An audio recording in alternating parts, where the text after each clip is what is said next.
कार्यकर्ते एकमेकांना भेटले, कपडे देखील फाडले, इथपर्यंत मारामारी झाली. खरं तर हे विधान भवन आहे. महाराष्ट्राच्या जनतेच्या मनात याचं एक स्थान आहे आणि असं असताना इथं कोणीही मारामाऱ्या करणं अतिशय चुकीचं आहे आणि मी याला विधानमंडळाचं गलथान कारभार, गलथान सुरक्षा व्यवस्था यालाही दोष देईल. खऱ्या अर्थाने इथं आमदारांना यायला जायला जागा नाही, एवढे लोक इथं येतात आणि खरं तर कोणाचं काम असलं, कोणी सिरियसली आलं तर तेही समजू शकतो. परंतु इथं 90% लोक ज्यांचं काहीच काम नाही, फक्त फोटो काढण्यासाठी येतात आणि म्हणून हे सगळी मंडळी थांबवली पाहिजे. आणि सगळ्यात महत्त्वाचं, नैतिकदृष्ट्या अशा पद्धतीनं या ठिकाणी मारामारी करणं कोणीही हे चुकीचं आहे, अतिशय निषेधार्ह आहे. नुकताच जनसुरक्षा कायदा काढण्यात आला आणि तो पारित झाला. जनसुरक्षा कायदा कोणावर लावण्यात येणार आहे? अशा प्रकारे ठाण्यामध्ये एकाने कार्यकर्ते सातत्याने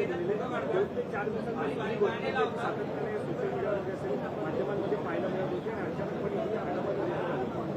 नाही, ही हाणामारी काय वेगवेगळ्या पक्षाचे असले, वेगवेगळ्या विचाराचे असले तरी इथं होऊच नाही. कारण ठीक आहे, विचारानं लढू ना आपण एकमेकांशी.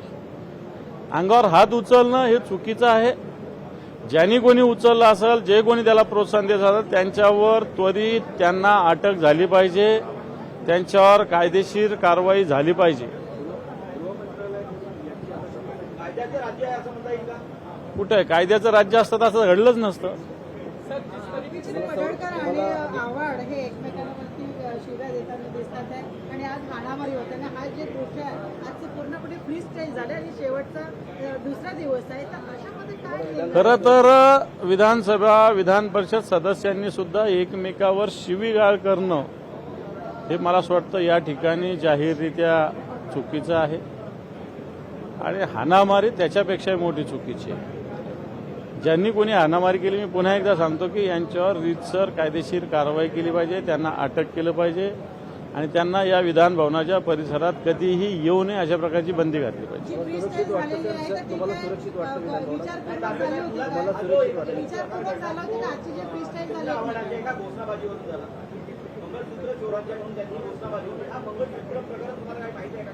नाही, माझा जी माहिती आहे, जितेंद्र आव्हाडांनी जी घोषणा केली, जे गोपीचंद पडळकर आहे त्यांच्यावर काही वर्षापूर्वी ते राजकीय कार्यकर्ते होते नव्हते मला माहिती नाही, परंतु अशा पद्धतीनं काही चोरीचा गुन्हा त्यांच्यावर दाखल झालेला होता. आता तो न्यायालय सुटले नाही सुटले मला माहिती नाही, पण त्यांच्यावर अशा प्रकारचा गुन्हा दाखल आहे.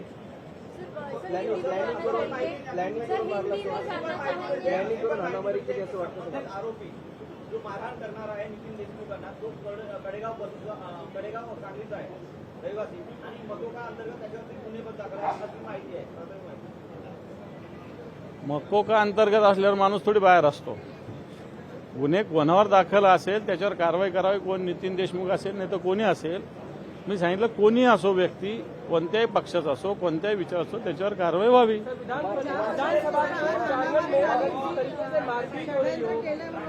कार्यकर्ता आपस में भिड़ रहे हो, बड़ा सवाल खड़ा होता है, यहाँ पर तालीम बच्चा है, वहीं पे लोग आपस में मारामारी कर रहे हैं. आम जनता कैसे सुरक्षित रहेगी? बिल्कुल, जिस प्रकार यहाँ विधान भवन के एरिया में जिस प्रकार जो हुआ है ये गलत हुआ है. यहाँ कानून बनाया जाता है और यही कानून को तोड़ दिया गया है.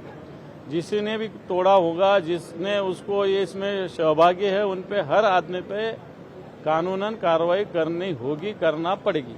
जिस समय मंदिर आवाज ने मंगलसूत्र को लेकर कमेंट किए थे, तर हाणामारी करणाऱ्यांवर कायदेशीर कारवाई करावी अशी मागणी आता दानवे यांनी केलेली आहे. तर पुन्हा कधीच विधानभवनामध्ये त्यांना प्रवेश दिला जाऊ नये असं देखील अंबादास दानवे यांनी म्हटलेलं आहे. भाजपचे आमदार पडळकर आणि जितेंद्र आव्हाड यांच्या कार्यकर्त्यांमध्ये हा सगळा राडा झाला होता. त्यानंतर या सगळ्या राजकीय प्रतिक्रिया आता समोर येत आहेत.